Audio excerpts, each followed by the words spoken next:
Suspense.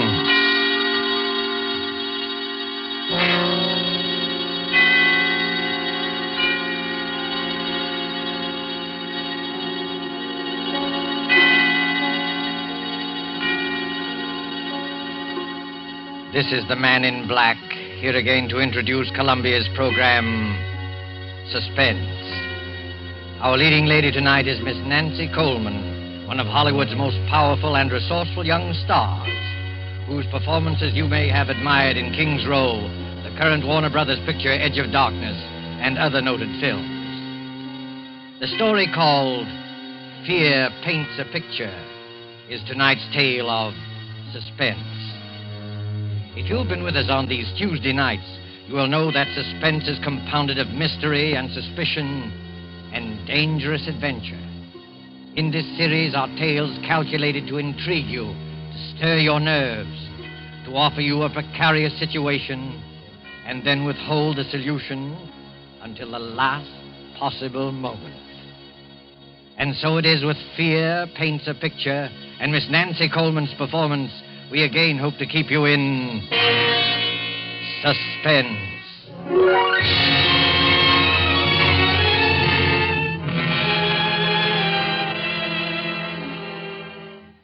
There is a picture hanging on a wall.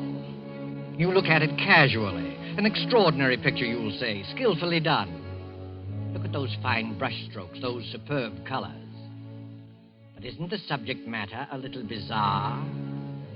It is something more than just bizarre. But let us begin from the beginning with the death of Benjamin Powell, a rich and strange man. There were dark rumors about the Powells. His wife had died many years ago. No one knows how. But Benjamin Powell had a daughter, Julia, a high-strung and neurotic girl. And many of us wondered about her, too. Benjamin Powell died. And in his last will and testament, he made Julia heir to all his considerable fortune, except that... But let me read you the will.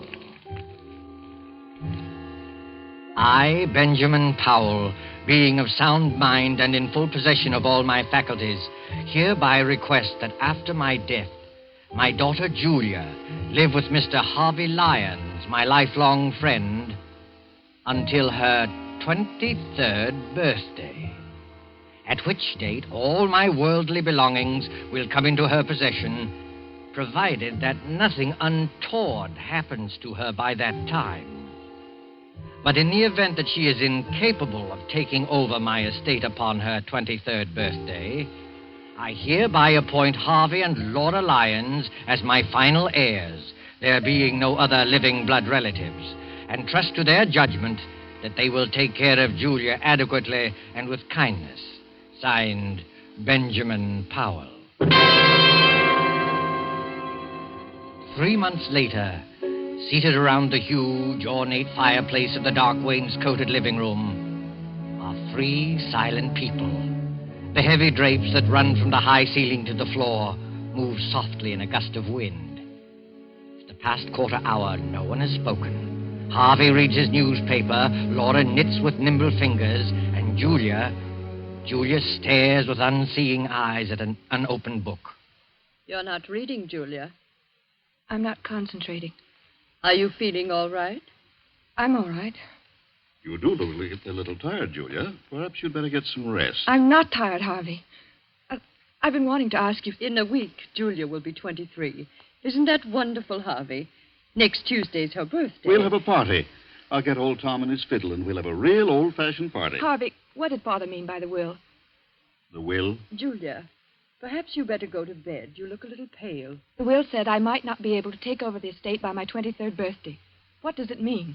I don't remember that. I didn't read the will very carefully. Yes, you did, Harvey. You know what I'm talking about. Perhaps we better discuss it in the morning.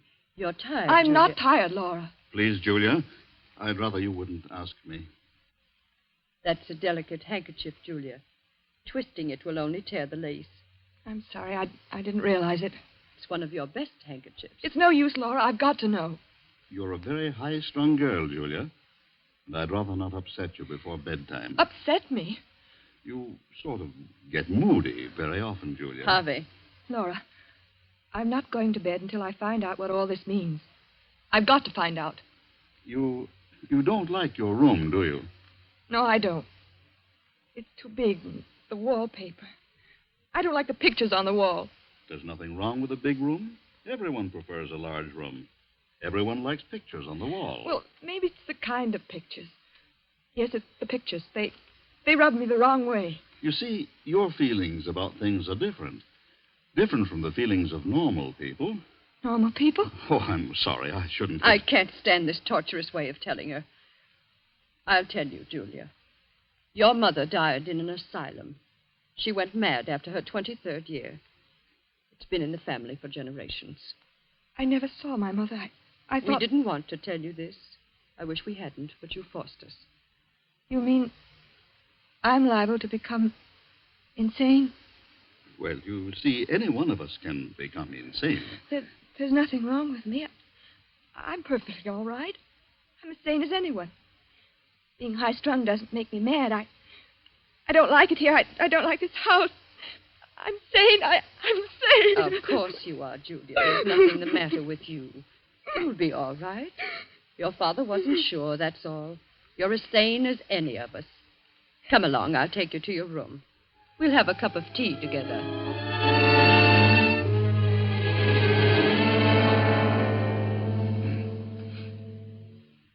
How is she, Laura? She's calmed down. Is she asleep? No, Harvey, she's reading. That must be Dr. Barrows. I'll open the door. Hello, Dr. Barrow. How do you do, Mr. Lyon? Come in, come in. Thank you. This is my wife, Laura. How do you do? I'm glad to meet you, Doctor. Let me take your things. The maid will have your room ready in a few minutes. That's very good of you. Here, sit down and make yourself comfortable. Thank you. Well, how's Julia? She's been very moody lately. Very moody. She seems so unhappy.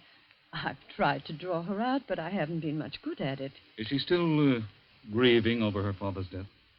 No, it isn't that. I don't think she likes our house. She has some queer ideas about her room. And the wallpaper. She doesn't like that. She doesn't like the pictures on the wall either. I've caught Julia several times staring into the mirror, looking at herself with hate. Mm-hmm. I've heard her talking to herself very often. That's nothing. All of us talk to ourselves once in a while. I don't know, Doctor. I don't think she's very stable. There are things that go on in her mind that she won't talk about. All of us keep things to ourselves, things we never talk about. Mr. Powell described Julia's case to me just before he died. I've had occasion to observe her just once. Oh, you knew Mr. Powell, did you? Oh, yes, for quite a number of years. I treated his wife. Poor Mrs. Powell. She went mad. Started somewhat the same way as Julia. Oh, I wouldn't make that comparison. So far, there's no basis for any such theory. Well, then, let's say that Julia has strong dislikes. Took a hate to the pictures in her room. Pictures, eh? I'd like to go up and see her, if she's not asleep. Well, I guess it's all right. She's not asleep yet. Her room's the second from the right as you reach the top of the stairs. Thank you. I'll just stop in for a few minutes.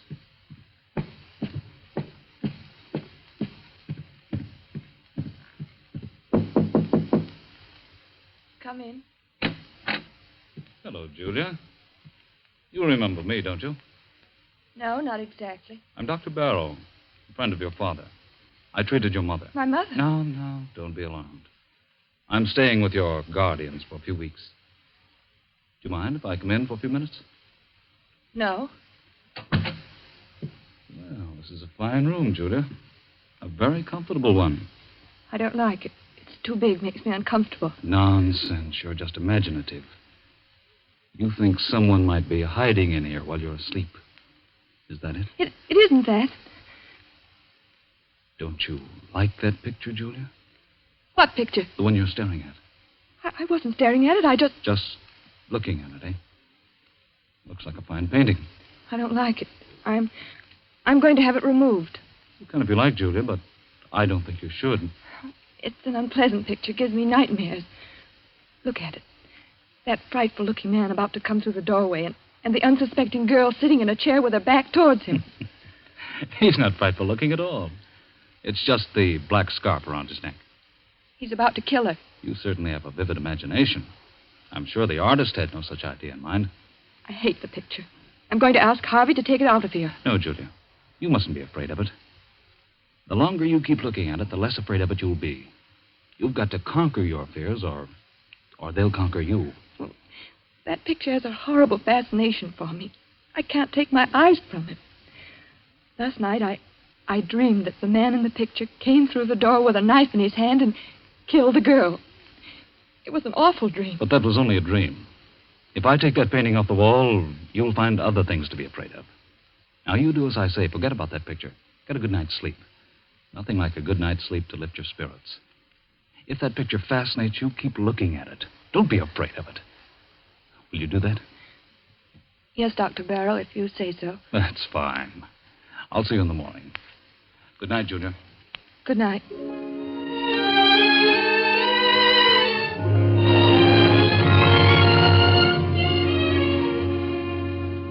In this big rambling house of Harvey Lyons, midnight came and went. One by one, the lights went out, and soon the whole house was blackened by the cover of night. Not a single light gleamed from any window, the ominous rumble of an approaching thunderstorm. In Julia's room, the large room with its many pictures, she was dreaming again of the man in the picture. The figure with the flowing black scarf is alive, and his hands grow longer and longer. Julia tosses in her sleep, as if trying to avoid him, trying not to look at him.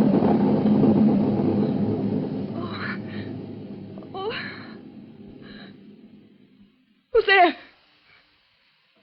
Oh. It was only thunder. What a terrible dream. That awful picture. What was that?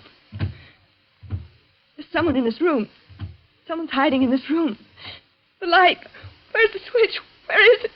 Oh, here. There's no one here. It's coming from the ceiling. From up above me. It's my imagination. There's nobody there at this hour. Nobody. I've got to go back to sleep. Dr. Barrow said I need sleep.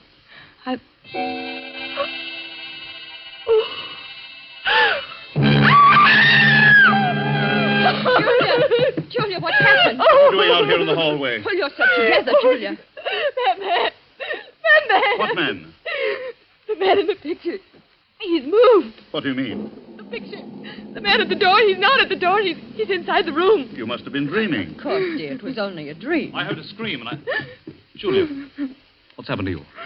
She says she saw a man in one of the paintings move. Oh, I see. He did move. I saw it. He's not outside the door anymore. He's inside. You dreamed that, Julia.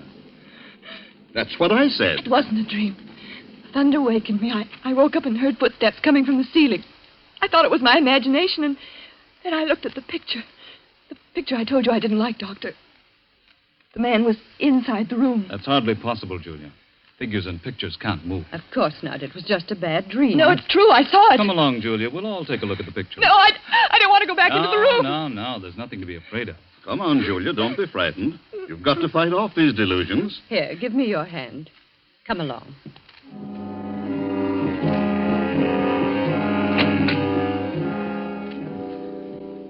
Well, now, what picture was it? The one near the bed.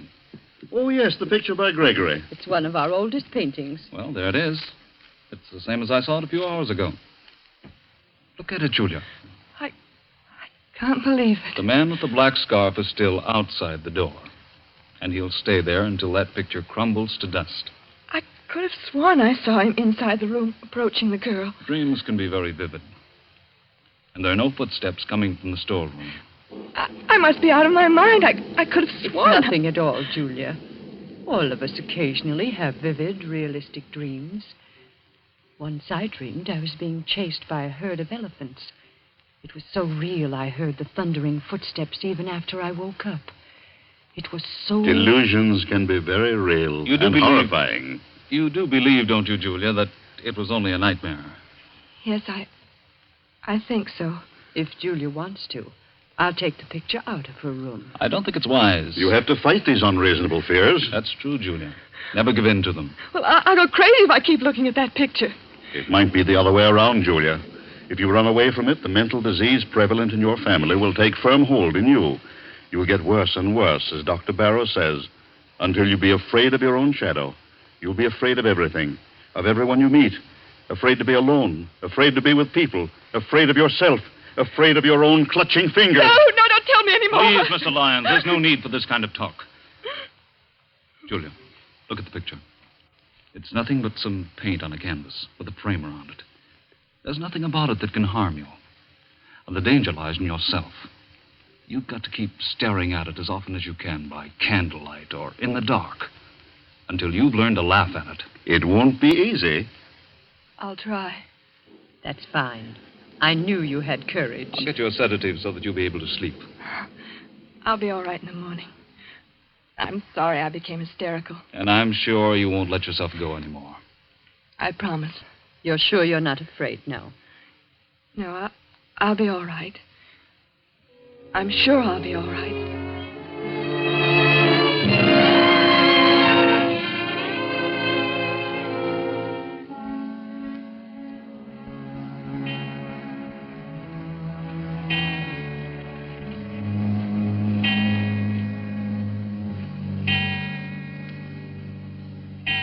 Well, Julia, it's 11 o'clock. You know what Dr. Barrow says. I'm not at all sleepy, Laura. I'd rather stay up for a while. I'm in the middle of a fascinating story. You run along. I'll go to bed presently. Is anything wrong, Julia? No, of course not. Everything's fine, Laura. You're afraid to go to sleep, aren't you, Julia? No, it isn't that. Is that picture bothering you again? Yes. Last night I heard footsteps again. Sound woke me, and the figure in the picture, it moved. It moved closer to the girl. Oh, how terrible. Why didn't you call me? We thought you were over it. It hasn't bothered you these past 3 nights. Oh, I didn't want anyone to know. I took some sleeping tablets, and I fell asleep again. In the morning, the picture was the same as ever. That's a brave girl. Laura, do you think I'm crazy? Of course not. You're as sane as I am. Tell me the truth. I must know. You're just nervous and high-strung, and you have a vivid imagination, that's all. You're trying to soothe me. Why didn't you tell the doctor that you thought the picture moved? I was ashamed. You shouldn't be ashamed. Dr. Barrow is here to help you get well. I don't think you are. Oh, that must be Harvey and Dr. Barrow now. Hello, Laura. I've arranged to have old Tom at his fiddle here tomorrow night for Julia's birthday, and I've invited the Grovers. They'll be delighted to come. That is, if Julia's feeling well. Julia, you should be in bed. It's after 11. She's afraid to go to sleep. Please, Laura. It's the footsteps in the picture again, isn't it? Yes, Doctor, it moved again. At least I thought it moved, but I went back to sleep. Well, that's an improvement. At least you didn't get hysterical and try to run away like the last time. But you were all right for a few nights. It's come back. There isn't much I can do for you, Julia, except to tell you to go to sleep. Fight off these delusions. You've got to do that. Come, Julia, I'll go with you to your room. Well, perhaps you can sleep in my room tonight, Laura. Just tonight. I'll feel a lot more comfortable tomorrow night. I'll be able to face it alone much better. No, Julia, that would be an admission of defeat. All right, if you think it's best. Good night. Good night, Julia. Well, keep up your courage. It doesn't look so good, does it, Doctor? Well, not too good, but it's not hopeless.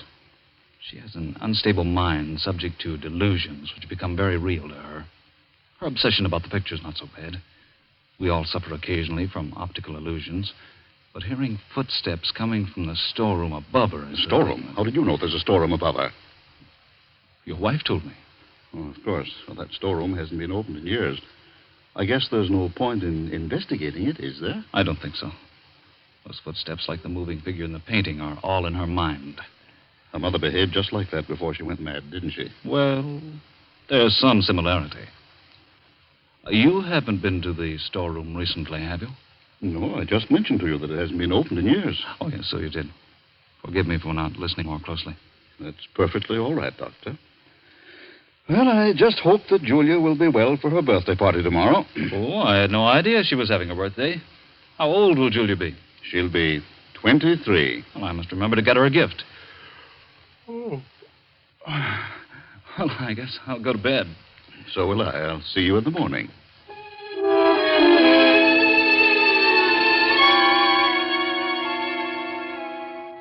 But Julia wasn't thinking about her birthday. During the 10 or 15 minutes she spent in Laura's room, fear fluttered in her heart. When she finally stood alone inside her own room, panic, black, unreasoning panic began to take hold of her. In wild haste, she began to undress, never looking at the picture. I won't look at it. I won't.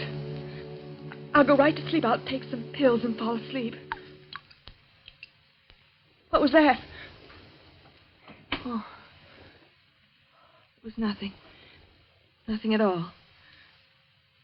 All I have to do is keep from looking at the picture. I won't look at it. It can't do me any harm if I don't see it.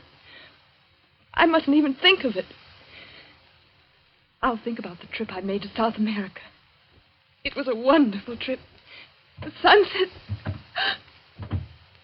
What was that? Footsteps. Those footsteps again. I mustn't hear it. I mustn't hear it. It was a wonderful trip. The blue Caribbean. Rio's a beautiful city. Sugarloaf Mountain, the music, the dancing. Those footsteps. It's not footsteps. It's just my heart beating. I'll close my eyes. I'll sleep. Sleep. Why can't I sleep? Oh, Lord, let me sleep. I don't want to look at the picture. I won't. I know what I'll see. He'll be closer to her. Maybe he'll have killed her. I mustn't open my eyes. I mustn't. I won't. I've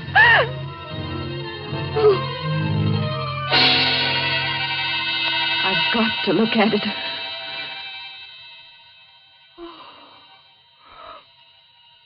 He's moved. He's close to the girl. I'm not dreaming. It's real. The girl? It's me. That girl is me. Me. I can't stand it. Laura! Laura! Oh, Laura, let me in. Let me in. Julia. Oh, you poor girl. Here, sit down. Now stop crying and tell me all about it. Tell me in detail. Don't be ashamed. Get it out of you. It'll do you good to talk. It's the same thing again and again. I tried not to look at the picture. I tried so very hard, but it was hopeless. I had to. The figure with the black scarf was inside the room, a knife in his hand, very close to the girl. But this time the girl had turned around, and it was my face. My face. Did you hear any footsteps? Yes. I heard them as soon as I got into the room. You think it's very real, don't you, Julia? Despite the fact that everyone says it's a delusion. It's very real to me. I must be really insane. I'm going crazy. Don't say that. Well, it's no use. I'm not getting any better. It's getting worse and worse. Don't give up. You mustn't. Come along. I'll go to your room with you. I'll stay there until you fall asleep. Unless you want to stay here. Oh, I don't know. I don't know what to do. Will you stay with me, Laura? Yes, Julia. Come, let's go back.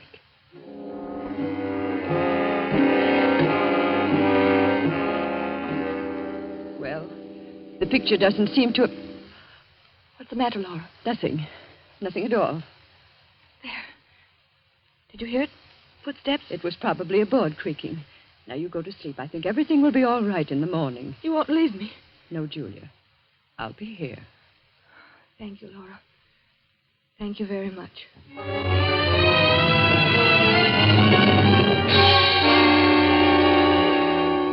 Laura stayed in Julia's room until she was sure that she was fast asleep.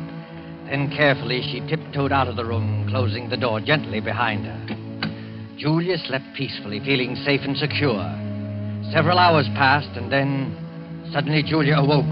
She sat bolt upright and wide awake with her heart pounding away. Laura. Laura, is that you? Laura! Oh, she's gone. She's left me alone. But I'm not alone. Something woke me. The picture. It's the picture. I must look at it again. If he's moved again, I don't know what I'll do. I'll turn around and look straight at it. I'll look straight at it. Oh. He's killed the girl. He stabbed her. He stabbed me. I'm the girl. Oh, I've got to get out.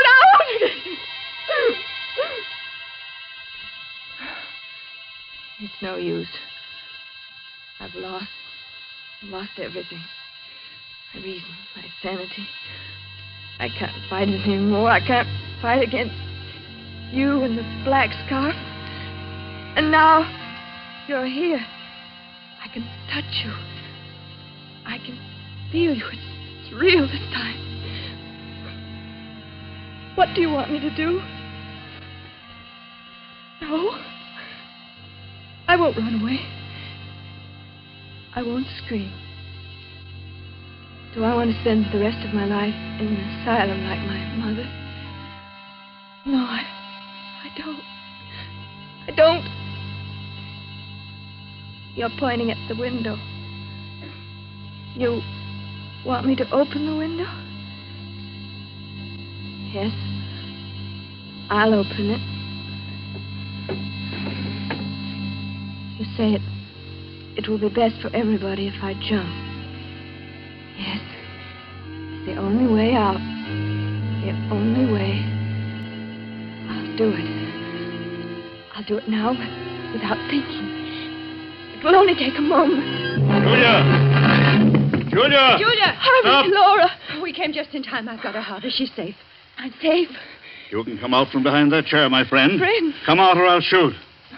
I don't understand. My head's going around in a circle. I can explain everything. I was merely Dr. observing Julia. Barrow. The procedure was a little unusual. I'll do the explaining, Dr. Barrow. You tried to drive Julia crazy. Tried to drive me crazy. That's right. He tried to do it with the picture. You're all making a serious mistake. Mistake. Look at the picture. The figure is inside the room stabbing the girl. No, it wasn't your imagination, Julia. He painted several pictures, each one of them with the figure close to the girl.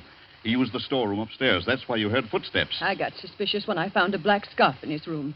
And when I looked at the picture a little while ago, it was full of dust. I dusted it off myself a few hours before. Yes, and Dr. Barrow seemed to know there was a storeroom above you. I couldn't understand how he knew that since it had been closed for years. But why? Why should he want to drive me crazy? Because he's not Dr. Barrow. He's Ralph Powell, your cousin, who disappeared many years ago. Everyone thought he was dead. After I got suspicious, Harvey and I went up to the storeroom and found a lot of pictures he's been painting. This scoundrel is a very talented artist. He's been changing the pictures on the wall. His plan was to drive you insane and then contest the will, since he's your nearest blood relative. Oh, horrible, and I really thought it... I had no intention of killing Julia. I swear I didn't. I just wanted to frighten her. Almost jumped out of the window. I might have been dead. Right now, lying dead outside. Don't think about it, Julia. It's all over now.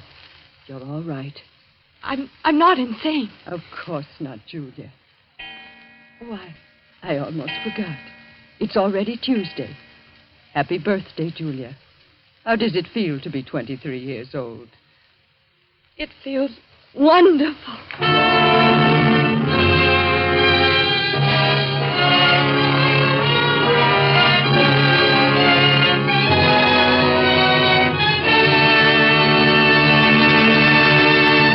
And so closes Fear Paints a Picture, starring Nancy Coleman. Tonight's tale of Suspense.